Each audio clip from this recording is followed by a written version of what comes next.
Estamos de volta com o terceiro bloco do programa Saúde em Foco. De volta com a doutora Patrícia Meirelles, pneumologista, que vai continuar falando para a gente sobre como funciona o tratamento para interromper o tabagismo. Vamos lá, Patrícia. Então vamos lá. Uma vez identificado qual é a dependência mais forte daquele paciente, a gente vai fazer a programação do tratamento. As medicações que a gente tem hoje, elas são bengalas para ajudar o paciente a passar pelo processo de abstinência. Por isso que a gente precisa que esteja motivado e querendo parar de fumar. Não adianta a família estar querendo, os amigos estão querendo, os médicos estarem querendo, mas ele precisa estar querendo e disposto a passar por aquilo. Então, a gente faz todo o trabalho de cognição com ele, explica os 3 tipos de dependência, esclarece como ele se comporta fumando e esclarece o que vai acontecer com ele quando ele parar de fumar. Fala um pouquinho da abstinência, que ele pode ficar um pouquinho mais trêmulo, palpitando, pode ficar um pouquinho mais choroso, irritado, falta de concentração, mas que isso é um processo transitório, que se resolve durante o tratamento.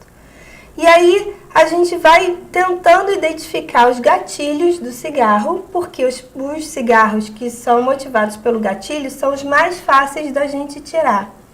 Porque às vezes ele está no automático, a gente tenta desligar o automático daquele paciente. Fazer com que a pessoa preste atenção para ver quais são os gatilhos e aí realmente ele fica com mais controle disso, né? Eu costumo falar isso no grupo, vamos prestar atenção por que vocês estão fumando. Prestem atenção em cada cigarro que vocês acendem.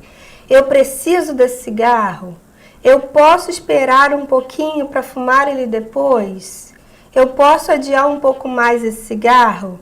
E é assim que normalmente funciona. A Flávia até falou, né? Eu tirei 2 cigarros por dia. E assim a gente vai conseguindo diminuir a quantidade de cigarro. Por quê? Ela até mencionou.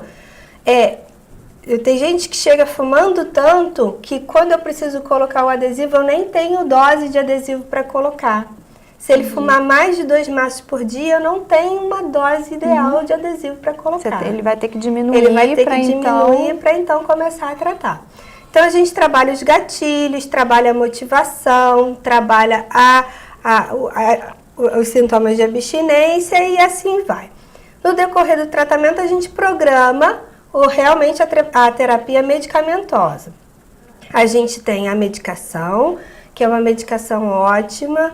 Nos centros públicos, ela é disponibilizada pela rede. Esse tratamento todo, Patrícia, desculpa a interrupção, mas esse tratamento todo, ele é disponibilizado a nível de SUS? Sim, disponibilizado a nível de SUS.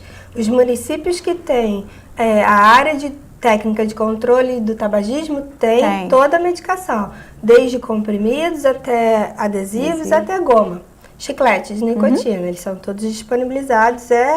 E a demanda, a chegada até o serviço é espontânea, você não precisa ser encaminhado por ninguém, é só chegar lá e se inscrever no programa, procurar.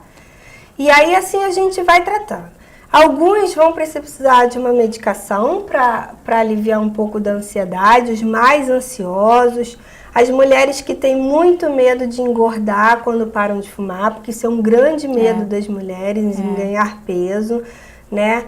E normalmente isso gera um pouco mais de ansiedade, o que impede a pessoa parar de fumar e muitas vezes é o que leva ela a voltar a fumar.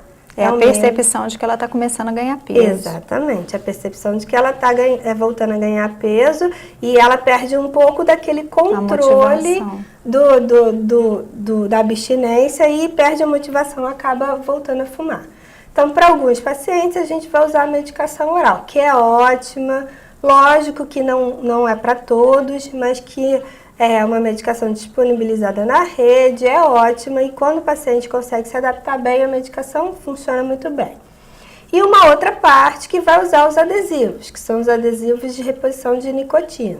A gente faz mais ou menos um cálculo de quanto que aquele paciente fuma e aí a gente programa esse cálculo para a colocação do adesivo e tenta chegar bem perto. Se ele fuma um maço, a gente cola um adesivo que corresponda a um maço.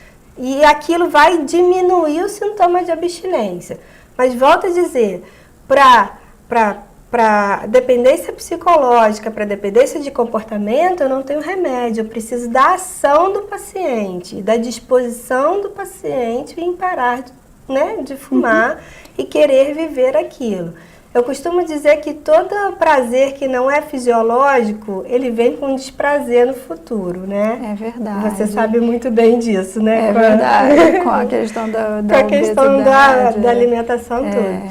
Então, o cigarro é um prazer que não é fisiológico, então ele vai vir com um desprazer do adoecimento. E até falando desses desprazeres, quais seriam as doenças que você mais frequentemente pega no consultório que são relacionadas ao tabagismo? Você pode falar isso? Porque eu acho que isso é importante da gente, né, tá passando para os telespectadores. Exatamente.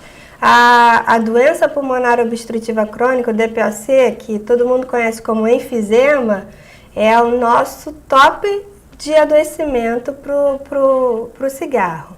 O enfisema é uma doença que acomete basicamente os pulmões, mas ela é uma doença sistêmica também.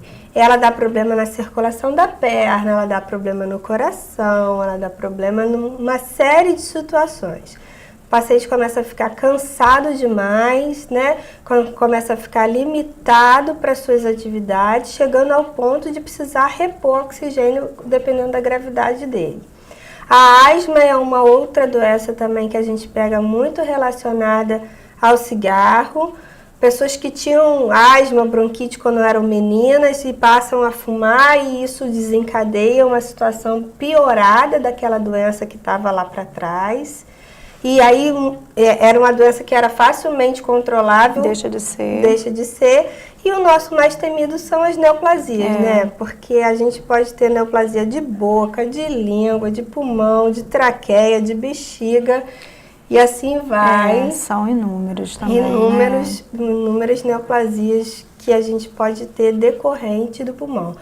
Do cigarro. Fora as doenças secundárias, né? A piora da hipertensão, a piora na doença na coronária, na circulação da perna. Maiores complicações no diabetes, em relação principalmente à questão da circulação. O descontrole da pressão, né? O difícil controle do diabetes.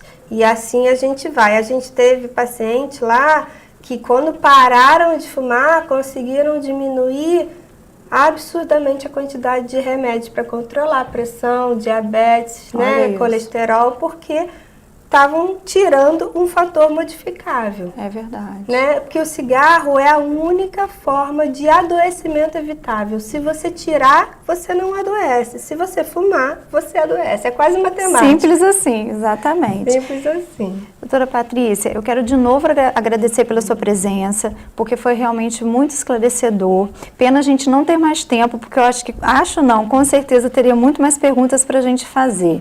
Obrigada mesmo. Eu que agradeço a presença e o convite de vocês, me coloco à disposição e quero lembrar que sempre é possível parar de fumar, procure o seu médico, procure a unidade hospitalar mais próxima, que a gente sempre tem os programas municipais de controle do tabagismo, está disponível para qualquer um, certo?